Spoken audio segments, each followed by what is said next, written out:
back Sports Tonight on Channels Television. Before we went on that break, we listened to respected sports journalist Kunle Solaja says it looks like this current Super Eagles team will do well at the World Cup. By the way, Kunle Solaja had so much experience covering the World Cup, and then he told us the story of he's advocating for the Electoral Congress of the NFF to be moved away from a World Cup year, and he gave us examples. Yeah. 2006, Galadima, when Nigeria failed to qualify, says it's now a birthright, and some persons, because you don't play with Nigerians and their football. Highly insensitive statement, and he paid dearly for it.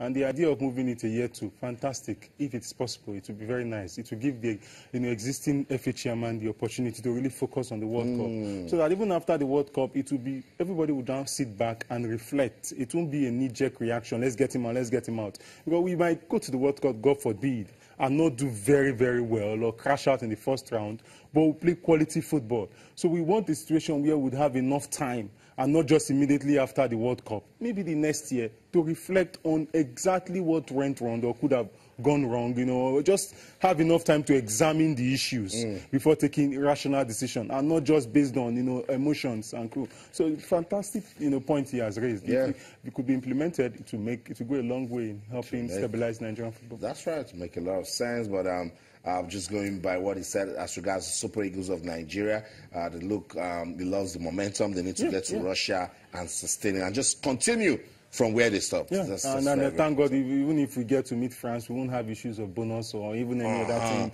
So the issue they are being resolved beforehand.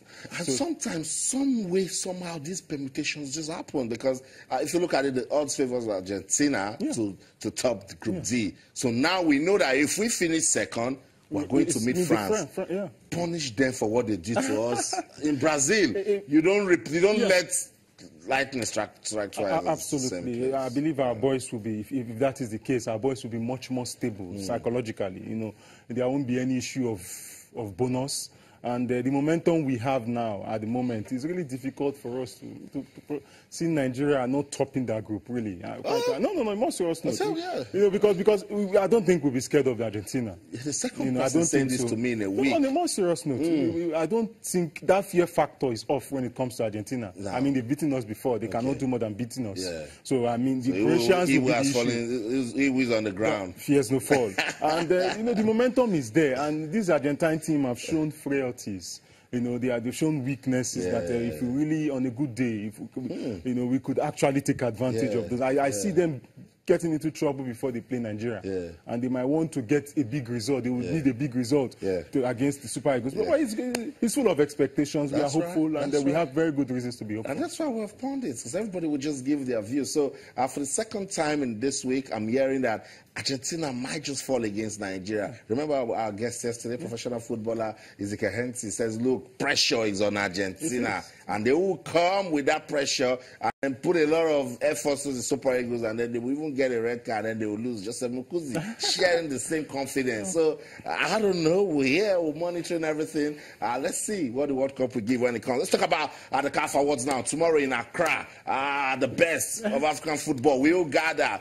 Sadly, no Nigerian players there, but it's all good. We'll talk about it for the love of the game. African Player of the Year. You know the nominees, but we just want to break it down. Let's just see who the statistics favor. Let's see who these coaches and captains will say this is the person. Sadio Mane of Liverpool has appeared 28 times for Liverpool, 7 for Senegal. That's 12 goals for Liverpool, 3 for Senegal, 7 assists and 2. This guy isn't your let me say, doesn't come out as your top pick. Yeah. But he's a fantastic player. He is a fantastic player. I mean, very energetic, poses a threat to defenders anytime, any day. Always very bully, a natural bully, and very skillful too. And they're very, very direct. When he gets an opportunity to shoot, and he can shoot very well with both feet. And aerially, he's also very useful. And it will all come down to their performance in 2017. He had a dreadful Nations Cup. His penalty cost Senegal. He even wept after it, and that will sell him short. obviously. In the Nations Cup and the World Cup qualifier, was very, very active. He really was instrumental in their getting the ticket, beating, South Africa home and away. Yeah. And it will count for him. But that Nations Cup, because it's at the point now where everybody is looking at, what you've done. And when you look at what Mo Salah has done, seems to have an edge in that area. So, but he's a strong contender. You can't take that away from him. Yeah. But I don't really see him winning it. I know. But Sadio Mane has shown some good consistency. Yeah, he has. He's got an admirable great qualities. ability. But the Nations Cup, that he didn't do too well. Yeah, it's a big factor. Is a big factor. It's a big factor. Let's go to the next guy. This guy, everything he has touched, right from when he left Roma to Liverpool, everything has touched. Since he left Chelsea, he went to Fiorentina. It was a hit. Turned to gold. Fiorentina wanted to sign him, but Roma beat them to it. And this man can be nominated for 2017 Man of the Year. 2017 for Mo Salah was awesome. For Liverpool, made 29 appearances, Egypt 10, AS Roma 20. For Liverpool, he scored 23 goals. Now, try to give me an average per match of goals that this guy has scored in 29 appearances. For Egypt, 5. You think it's just 5? Fantastic 5 goals that took them to the World Cup. Yeah. They haven't been to the World Cup since 1990. 2 assists. He scored 7. That's right. He contributed 5 goals and 2 assists. And I was listening to Gary Neville, former English international, talk about Mo Salah.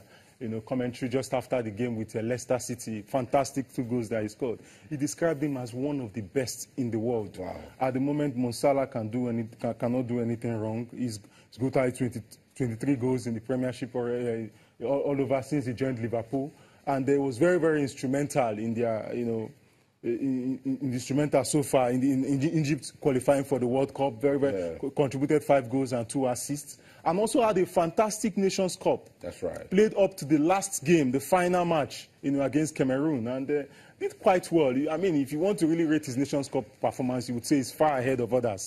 Pierre-Emerick Aubameyang is not even half as close as what Salah has done.